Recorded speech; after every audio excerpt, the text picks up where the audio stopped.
Welcome back to my channel. ಹೊಸದಾಗಿ channel ನೋಡ್ತಾ ಇದ್ದರೆ ಸಬ್ಸ್ಕ್ರೈಬ್ ಮಾಡಿಕೊಂಡು ಸಪೋರ್ಟ್ ಮಾಡಿ.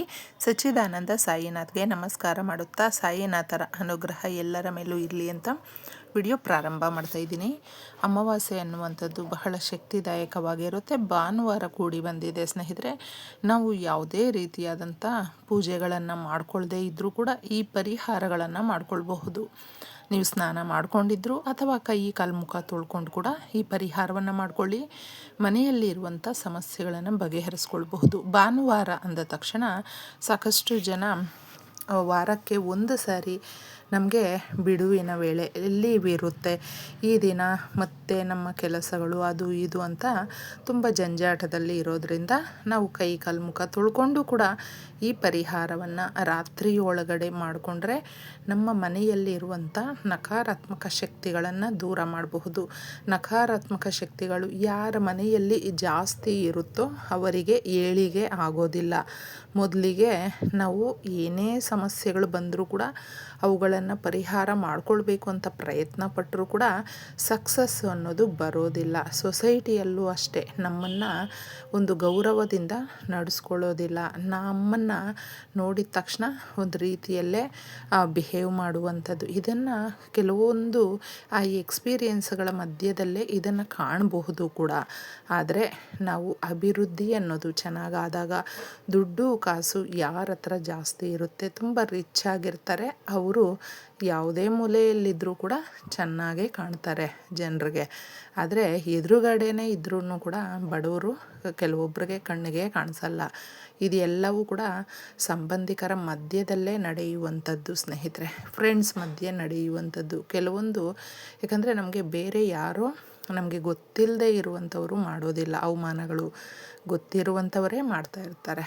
ಈ ರೀತಿಯ ದಿನಗಳನ್ನು ನೀವು ಉಪಯೋಗಪಡಿಸ್ಕೊಳ್ಳಿ, ತುಂಬ ಒಳ್ಳೆಯದಾಗುತ್ತೆ. ಎಷ್ಟೋ ಜನಕ್ಕೆ ತುಂಬ ಸಮಸ್ಯೆಗಳು, ಸುಖ ಸುಮ್ಮನೆ ನಮಗೆ ಒಂಥರ ತಲೆನೋವು, ಕೈ ಕಾಲು ಸುಸ್ತು, ಜ್ವರ ಬಂದಂಗೆ, ಯಾವುದೇ ಕೆಲಸದಲ್ಲೂ ಕೂಡ ಆಸಕ್ತಿ ಇಲ್ಲ, ಕೆಲಸಕ್ಕೆ ಹೋಗಬೇಕು ಅಂದರೂ ಆಗೋದಿಲ್ಲ, ಹೊಸದಾಗಿ ಏನಾದರೂ ಮಾಡೋಣ ಅಂತ ಹೇಳಿದ್ರು ಏನೊಂದು ಕೂಡ ಒಂದು ಹುಮ್ಮಸ್ಸು ಅನ್ನೋದು ಇರೋದಿಲ್ಲ. ಕಾನ್ಫಿಡೆಂಟ್ ಲೆವೆಲ್ಲು ಕೆಳಗಡೆ ಬೀಳ್ತಾನೆ ಇರುತ್ತೆ. ಒಬ್ಬ ಮನುಷ್ಯನಿಗೆ ತುಂಬ ಸಾಕಷ್ಟು ನಮಗೆ ಕಾನ್ಫಿಡೆಂಟ್ ಅನ್ನುವಂಥದ್ದು, ವಿಲ್ ಪವರ್ ಅನ್ನುವಂಥದ್ದು ಕೂಡ ಇದ್ದಾಗ ಏನು ಬೇಕಾದರೂ ಸಾಧನೆ ಮಾಡಬಹುದು ಸ್ನೇಹಿತರೆ.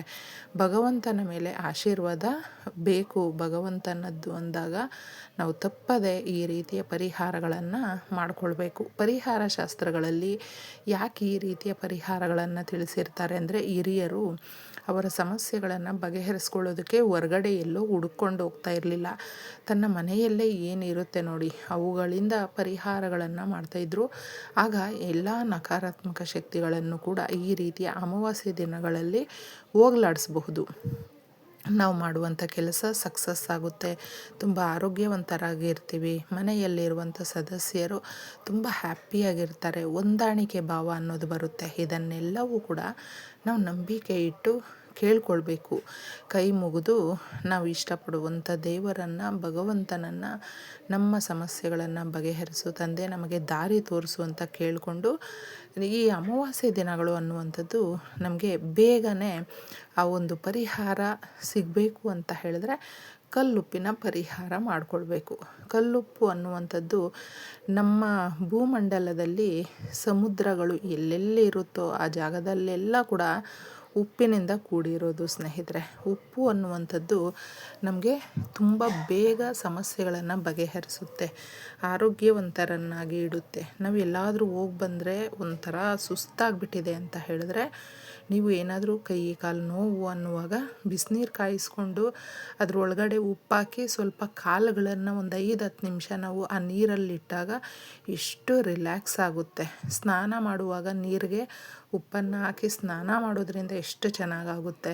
ಹಾಗೂ ನಮಗೆ ತುಂಬಾ ಚೆನ್ನಾಗಿಲ್ಲ, ಗಂಟ್ಲು ಹಿಡಿದುಬಿಟ್ಟಿದೆ ಅಂತ ಹೇಳಿದ್ರೆ ಉಪ್ಪು ನೀರನ್ನು ನಾವು ಉಪಯೋಗಪಡಿಸ್ತೀವಿ. ಈ ರೀತಿ ಪ್ರತಿಯೊಂದು ಆರೋಗ್ಯ ಸಮಸ್ಯೆಯಿಂದ ಹಿಡಿದು ಹಣಕಾಸಿನ ಸಮಸ್ಯೆಗಳವರೆಗೂ ಕೂಡ ಇದು ರಾಮಬಾಣ ಅಂತ ಹೇಳಬಹುದು. ಅದಕ್ಕೆ ಈ ಪರಿಹಾರ ಮಾಡ್ಕೊಳ್ಬೇಕಾದ್ರೆ ನಾವು ಹೊರಗಡೆಯಿಂದ ಯಾವುದೇ ರೀತಿಯಾದಂಥ ಖರ್ಚು ಮಾಡಿ ವಸ್ತುಗಳನ್ನು ತಗೊಂಡು ಬರಬೇಕು ಅಂತಿಲ್ಲ. ಕಲ್ಲುಪ್ಪು ನಮ್ಮ ಮನೆಯಲ್ಲಿ ಇದ್ದೇ ಇರುತ್ತೆ. ಅಕಸ್ಮಾತ್ ಅಕಸ್ಮಾತ್ ನೀವು ಹೊಸ್ದಾಗಿ ತಗೊಂಡು ಬಂದು ಇಟ್ಕೊಂಡಿದ್ರೂ ಕೂಡ ಅದರಿಂದ ಒಂದು 2 ಇಡಿಯಷ್ಟು ತಗೊಂಡ್ರೆ ಸಾಕು ಸ್ನೇಹಿತರೆ. ಉಪ್ಪನ್ನು ನಾವು ಯಾವಾಗಲೂ ಅಷ್ಟೇ ಯಾವ ರೀತಿ ಬಳಸ್ತೀವೋ ನಮ್ಮ ಅಭಿವೃದ್ಧಿ ಅದರಲ್ಲಿ ಗೊತ್ತಾಗುತ್ತೆ. ಮನೆಯಲ್ಲಿ ಒಂದು 4-5 ಜನ ಇದ್ದಾರೆ ಅಂತ ಹೇಳಿದ್ರೆ ಅಲ್ಲಿ ಉಪ್ಪು ಸ್ವಲ್ಪ ಕೊಡಿ ಅಂತ ಹೇಳಿದ್ರೆ ಕೈಗೆ ಕೊಡಬಾರ್ದು, ನಾವು ಮರೆತು ಕೊಟ್ಬಿಡ್ತೀವಿ, ಜಗಳಗಳಾಗುತ್ತೆ. ಯಾರಿಗೂ ಅಷ್ಟೇ ಕೈ ಮೇಲೆ ನಾವು ಕೊಡಬಾರ್ದು, ಕೆಳಗಡೆ ಇಡಬೇಕು. ಇದನ್ನು ಕೂಡ ನೆನಪಲ್ಲಿಟ್ಕೊಂಡು ಮಾಡ್ಕೊಳ್ಳಿ. ಸಂಧ್ಯಾ ಸಮಯದಲ್ಲಿ ಅಡುಗೆ ಮಾಡುವ ಹೆಣ್ಮಕ್ಳು ಉಪ್ಪನ್ನು ಚೆಲ್ಲಬಾರ್ದು, ಚೆಲ್ಲಿದ್ರೆ ನಮ್ಮ ಸಂಪತ್ತು ಕರಗೋಗುತ್ತೆ. ಅದಕ್ಕೆ ಹುಷಾರಾಗಿ ಪರಿಹಾರಗಳನ್ನು ಮಾಡಿಕೊಳ್ಳುವಾಗ ಇದನ್ನು ಮಾಡಿಕೊಂಡ್ರೆ ಸಂಪತ್ತು ಜಾಸ್ತಿ ಆಗುತ್ತೆ. ಒಂದು ಬೌಲನ್ನು ತಗೊಂಡು ಅದರ ಮೇಲೆ 1-2 ಇಡಿಯಷ್ಟು ಅದ್ರ ಒಳಗಡೆ ಕಲ್ಲುಪ್ಪನ್ನು ಹಾಕಿ, ಒಂದು 7 ಚೆನ್ನಾಗಿರುವಂಥ ನೀವು ಹಚ್ಚ ಹಸಿರಾಗಿರಬೇಕು ಇಲಾಚಿಯನ್ನು ತಗೊಳ್ಳಿ. ಏಲಕ್ಕಿ ಬಂದು ಹಣಕಾಸಿನ ಸಮಸ್ಯೆಗಳನ್ನು, ಲಕ್ಷ್ಮೀದೇವಿಯ ಕಟಾಕ್ಷ ಇದು. ಲಕ್ಷ್ಮೀದೇವಿಗೆ ತುಂಬ ಇಷ್ಟ.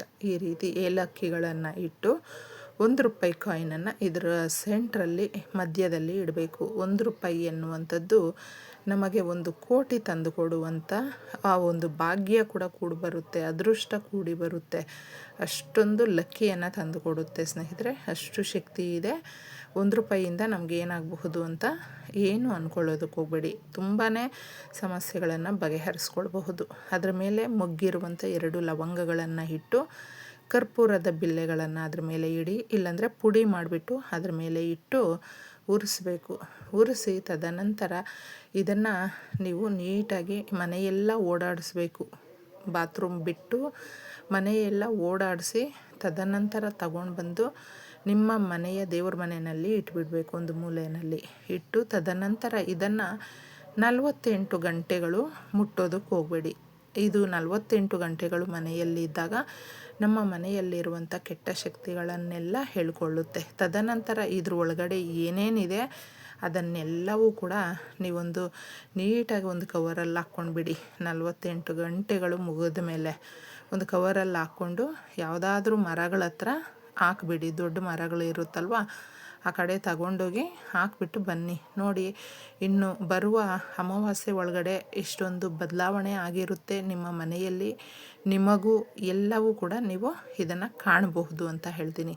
ಇಷ್ಟು ಸುಲಭವಾಗಿ ಕಲ್ಲುಪ್ಪಿನಿಂದ ಮಾಡ್ಕೊಂಡು ನೋಡಿ, ನಿಮ್ಮ ಇಚ್ಛೆ ಏನಿರುತ್ತೋ ಅದನ್ನು ನೆರವೇರಿಸ್ಕೊಳ್ಳೋದಕ್ಕೆ ಕಲ್ಲುಪ್ಪಿನ ಪರಿಹಾರ ಅನ್ನುವಂಥದ್ದು ಸಹಾಯ ಮಾಡುತ್ತೆ ಸ್ನೇಹಿತರೆ. ನಂಬಿಕೆಯಿಂದ ಮಾಡಿಕೊಳ್ಬೇಕು. ಎಲ್ರಿಗೂ ಒಳ್ಳೆಯದಾಗಲಿ.